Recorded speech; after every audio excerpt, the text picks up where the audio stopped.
Okay. Okay.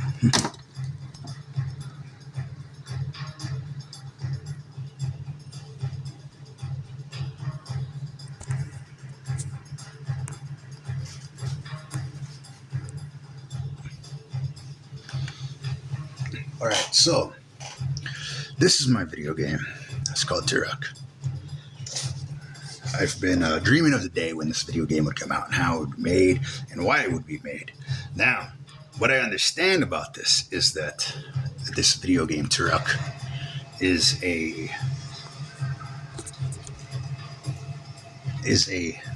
game that was made based off of a comic book series.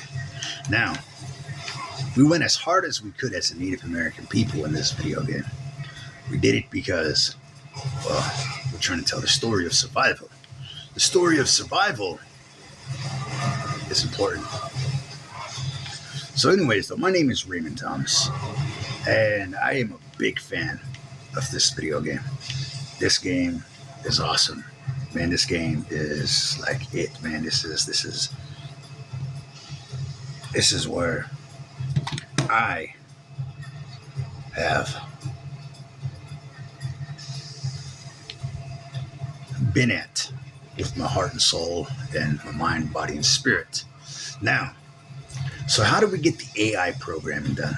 Well, the AI programming done is those who are pretty much the AI is attracted to Turok, to the main character, the one holding the gun on the screen that we got running around. Okay, so the AI is attracted to me, and the way they are attracted to me is done in this awesome scenario of gunfight. This goes hard. All right, this went really hard because, like I said, Turok had a lot to stand up to, man. He had a lot to stand up to. Now, Turok, you know, he's a deserter in this game. He left his platoon behind. They all got killed, right? Everybody got killed. Like, he is in the character scenarios, the situations in which they play this game out, is they're like, fuck you, motherfucker, I hate your ass. They're like, fuck you, dude. Like, you fucking left your platoon behind, you fucking piece of shit. Fuck you. That's why when you look at the video game you play, you see the character that is portrayed on here, the partner Slade. Slade is like, if you really pay careful, close attention, you'll see this, that he actually shoots at Turok throughout the game. He'll shoot you in the back. All right, throughout the game, he will just sit there, just take shots at you on purpose. And so you're sitting there and you're like, what the fuck? Like, what the hell, dude? Like, you know, you want to fucking just lay into Slade and take Slade out. Because Slade's got this belief system of like, fuck you, you know? He's like, fuck you, motherfucker. He's like, I'll fucking kill you, you know? So Turok is walking amongst these people because he is the only one who is certified and qualified to take out the person that they're hunting down. And the person that they're hunting down is like extremely like supposed to be like one of the baddest freaking I guess the soldiers, I guess, because he taught Turok how to pretty much be a soldier. And so like he goes rogue and like steals this compound, and like they start taking control over this planet, on this planet.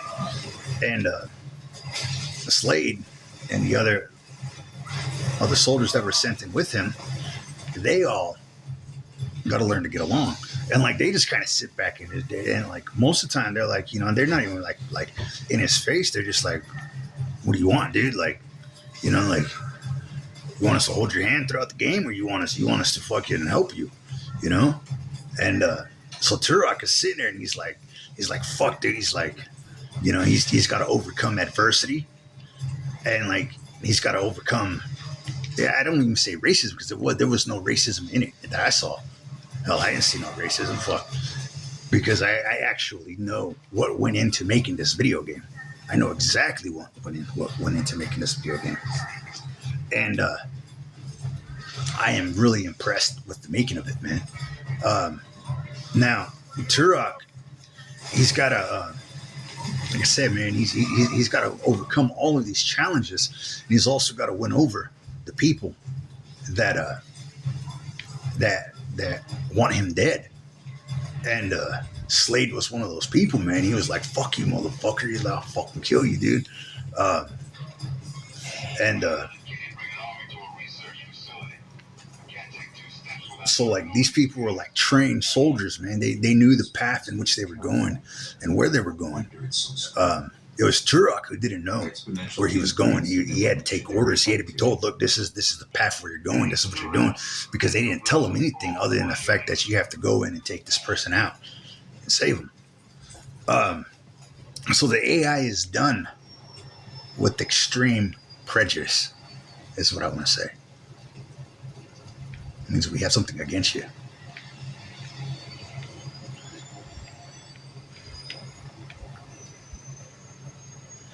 Even the dinosaurs themselves were like extreme prejudice. Like, we got something against you. All right?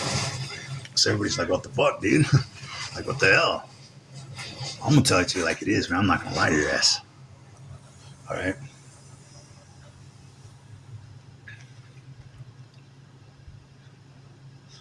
So let me tell you a little story here. All right? There was a guy who grew up, and he was supposed to like be like this traditional Native American Indian, and he came back home, after like 10 or 15 years, well, 15 years away from the tribe. He didn't really know anybody but his immediate family, and well, one day, man, he was sitting there trying to get to know his parents, get to know his family and his cousins and all of that, and they were all like, "Man, get the fuck out of here, dude! You fucking act like a white man, dude." They said, "We don't fucking want that shit out here, dude. We're trying to act tough, man."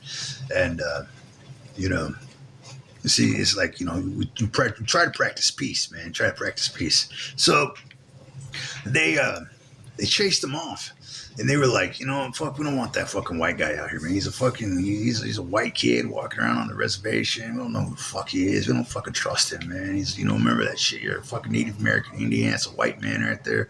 Fuck, dude, it's crazy, man. So he sits there.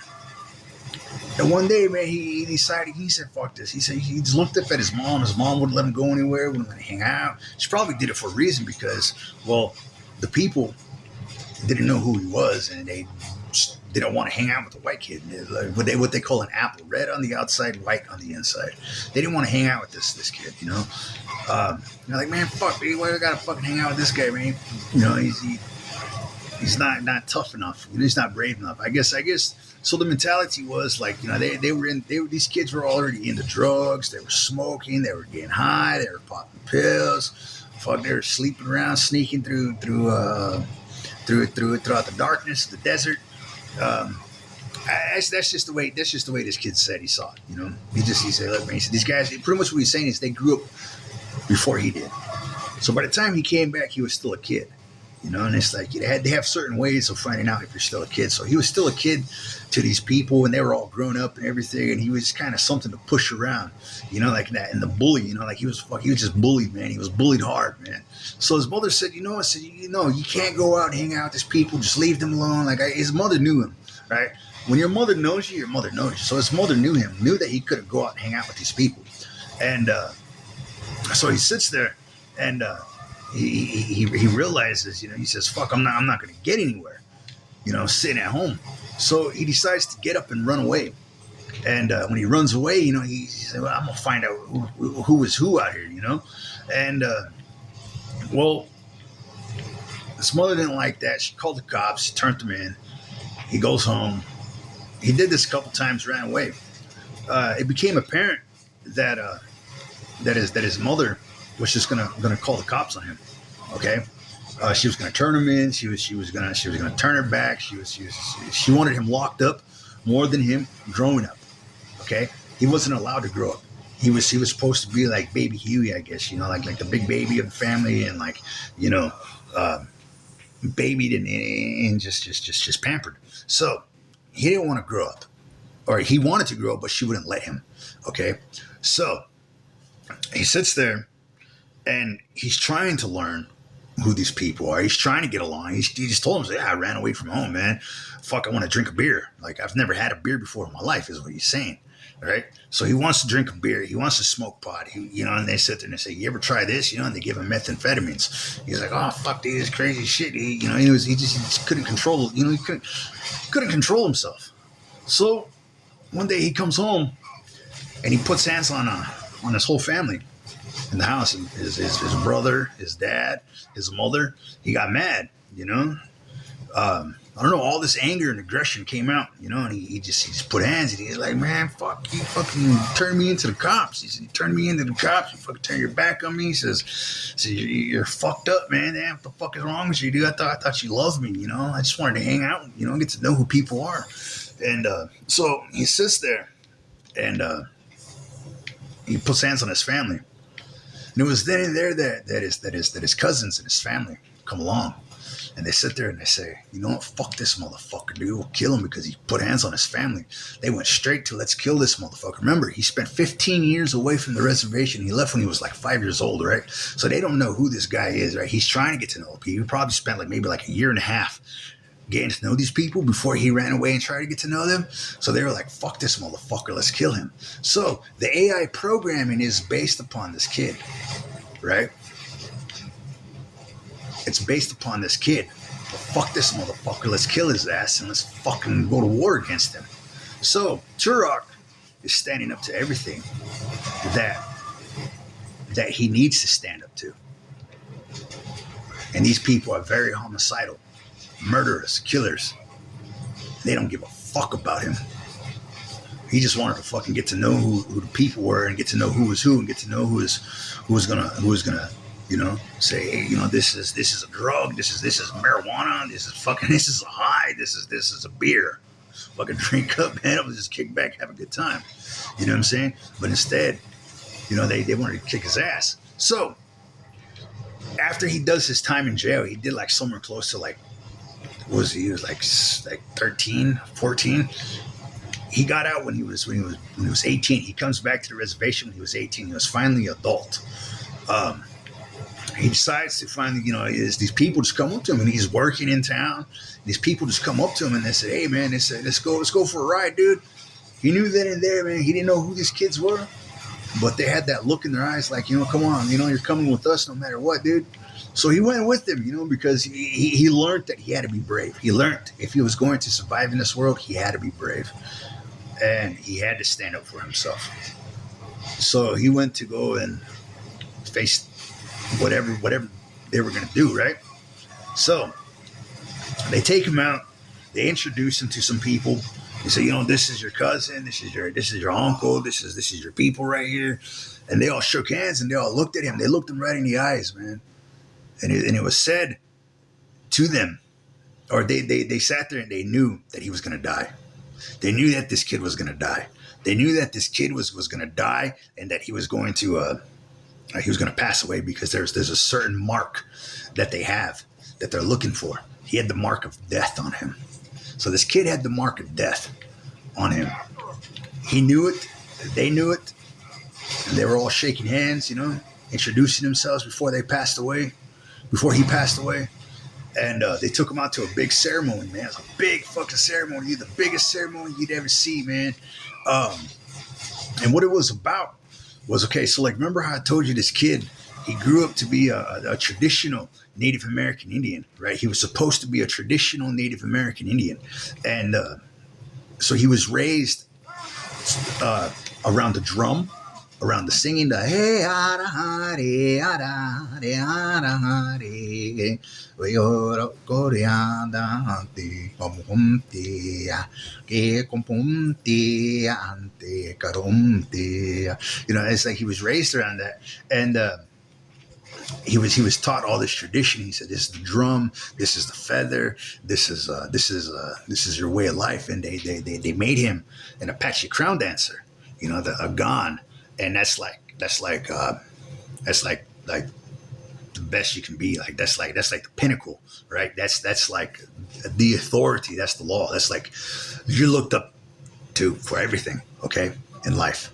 And so so these people, go to the ceremony where where these Apache crown dancers are at, and at that ceremony they got him as drunk as they could get him, and they got him fucking wasted, dude. They got him so fucking wasted, dude. It was just unbelievably just crazy, man.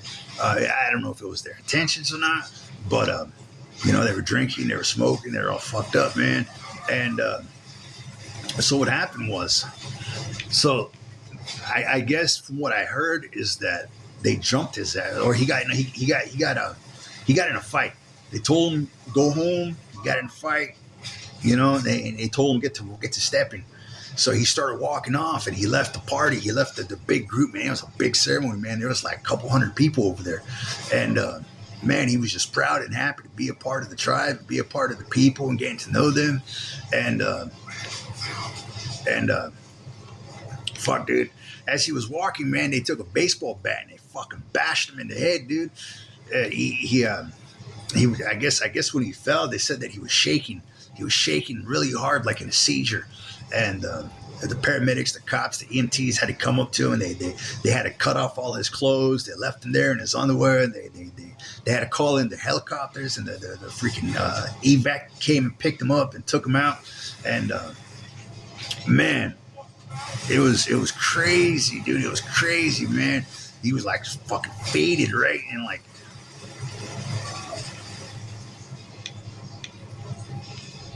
he woke up, He woke up the very next day, and he had a fucking big ass forehead, man. Fucking big ass head, dude. He was fucking huge. And he was hurting, man. He was in pain. And his mother wasn't there to see him, but the nurse took him off of life support, I guess, or whatever. They had the ventilator, that tube down his throat, helping him breathe. Fuck, dude. He was strapped down. He couldn't move. Man, it was crazy, dude. You could tell that this guy was on life support, some kind of life support. So he woke up. They said it was the next day. The first person that they saw was the police officers. So the police officers asked him. They said, "Do you remember what happened?" He said no, because he didn't remember, because he blacked out. Right? He didn't remember the fight. He didn't remember the getting hit with the baseball bat. He didn't remember falling down into a canal where there was water at, where he was face down in the canal. Like, he remembered none of that shit, dude. He didn't remember none of it. So like, they said that they got like a couple people. All right. They said that they picked up a couple people, and they arrested them. They apprehended them, and they were going to charge them for assault with a deadly weapon, or assault and battery, or assault with the baseball bat. And so the best they did was they gave him like 6 months jail time, and they excluded them, kicked them off the reservation, and everybody was looking around like, why the fuck should you do that for? Why did you do that for? And he just came out and he just said, because I was afraid for my life, man. He said, I don't want to be around those people, man. They fucking try to kill me, take my life. Everyone just kind of left him alone, shunned him, whatever. So he everything changed after that. He started drinking with the people. He started trying to get to know them. They gave him a beer. They said, all right, go ahead, drink, party, whatever, do what you want.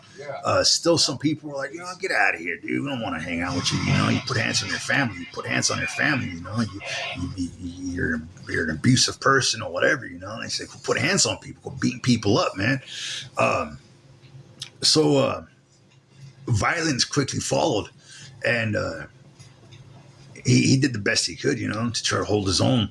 And it was just full of violence. It was a world of violence. And then finally, he just sat there, and he met a woman, and he was a beautiful woman. And a lot of people were like really jealous and pissed off and mad, because she was like really beautiful. She was a power dancer, and he was like I said, remember, he was raised to be an Apache crown dancer.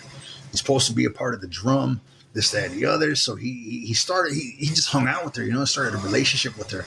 It was more like she was just, like she was there to just, help him, so, she's just a friend. But he loved her. Right. So like things didn't work out, but she took him off the reservation. She went over there to or he went over there to her place with her family, and things were cool, man. I mean, everything was all right. You know, I mean, uh, a little bit of problems here and there, I guess they said they had, but that's why they didn't work. Things just didn't work out. But she got him off the reservation, and he didn't return home for many years. So after he was gone, and he didn't return home, I guess he thought things were cool, things were all right, things would be all right, and he comes back home, and he just stays at home, goes to work, works a 9 to 5 job, stays home, hangs out with his brother, his only friend, and his mother. Doesn't bother anybody. Stays, keeps to himself. And so I sat there and I got to know this guy. I mean, he made it pretty far in life. I mean, he went to Standing Rock, got in with some protesters. I mean, he still wants to be about the protesting thing and speak up and speak out about it and get his voice heard and known and choose a side if he felt strongly about a situation. And like these people just kind of came up to him and they said, look, man, look, man, we're just going to tell you like this, man. If you're going to do that, you got to be about it, man. You got to be about it.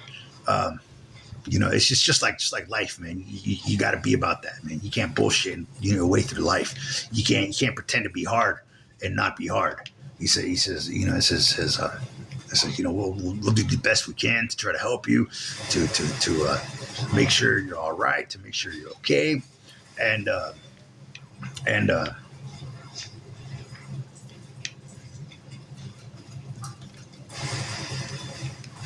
yeah, it was.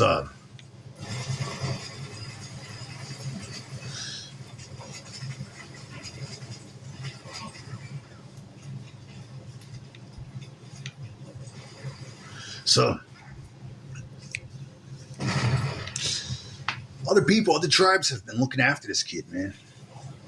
That's the thing you're gonna find out, man. I mean, yeah, they fight, they war, they whatever, man. Other tribes have put their foot down and try to bully him too, man. It's just crazy, man. I don't know, man. Maybe things are just fucked up with the way life is. But so they call this this AI, or this reality, hatred, the 3-6, the 666. Call it the 666.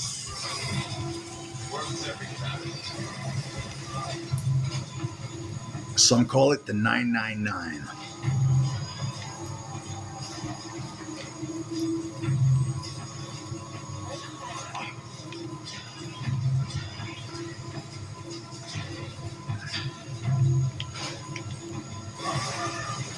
So that's what went into Turok, people. The Xbox 360 video game. I wish I could have streamed this to Twitch, but I don't know how to get the Twitch working, so I'm using my phone camera. So that's what went into Turok, the video game.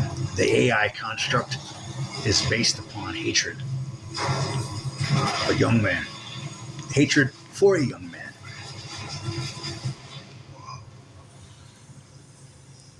And the homicidal tendencies, or the death threats being followed out over and over and over. So that is why when the Illuminati, who knew this kid, saw the video game, they saw how violently he was beat up and hurt. They saw what he went through. They still made the game because the young man wished for all his heart and soul that the game would be made. But after it was made and they saw what he went through, they sat there and they said, no more. They said, not another game. They said, you can't, because he couldn't hold his own. He couldn't stand up to these people. Because these people tell him that they'll put a bullet in his head and kill him.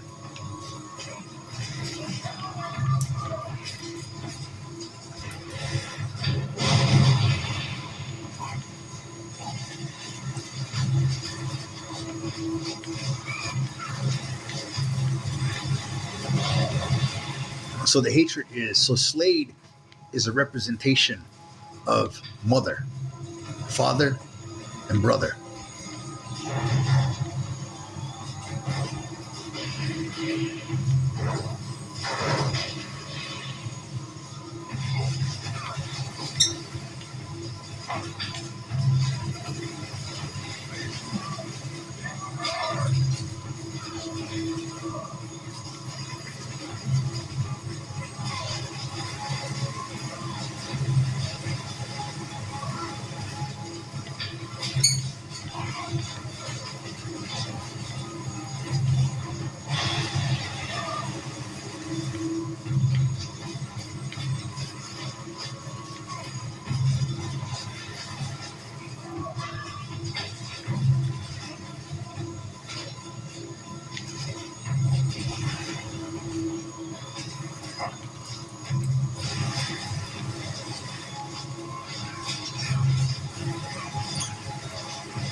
So these Yavapai people are attracted to this young man's third eye because that is what you're seeing out of is his eyes, right? That's why it's called first person view. They're attracted to his eyes. They're attracted to seeing what he sees. They're attracted to this man violently. And the way their violence is we gotta fucking rule over your life and control you and tell you what to do. And that's just the way it's gonna be. Or we'll kill you or throw you in prison. You're not allowed to be a free thinking person.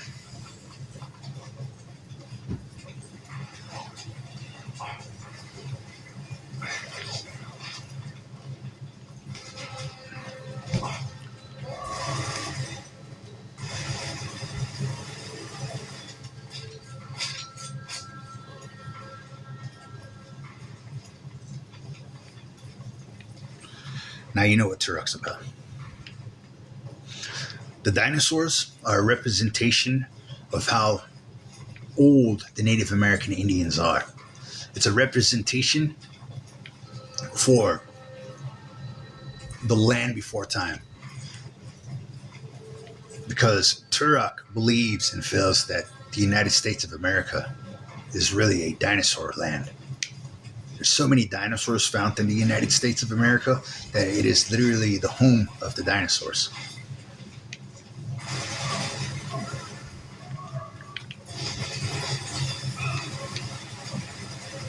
So I'm playing this in 2022, trying to update the system and stand up for this young man. I'm trying to help him. So I'm trying to step into the shoes of Turok.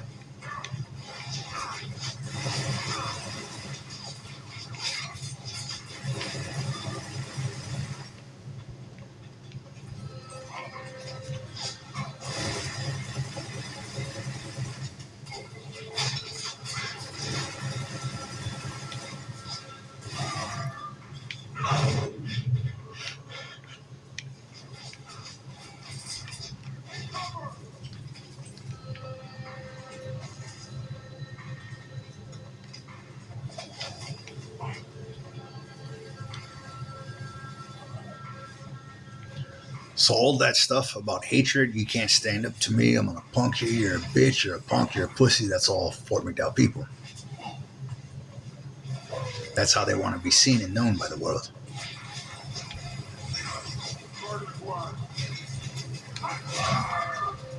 What they're saying is they're about that life.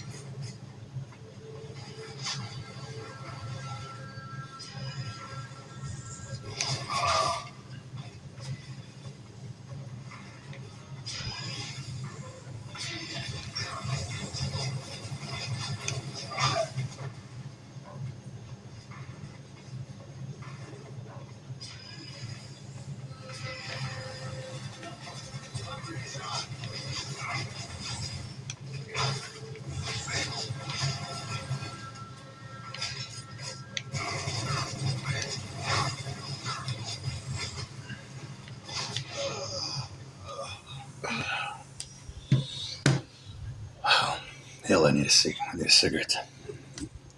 So, I gotta tell you that I did the best I could. My name is Raymond Myron Thomas. Where'd you go? I stopped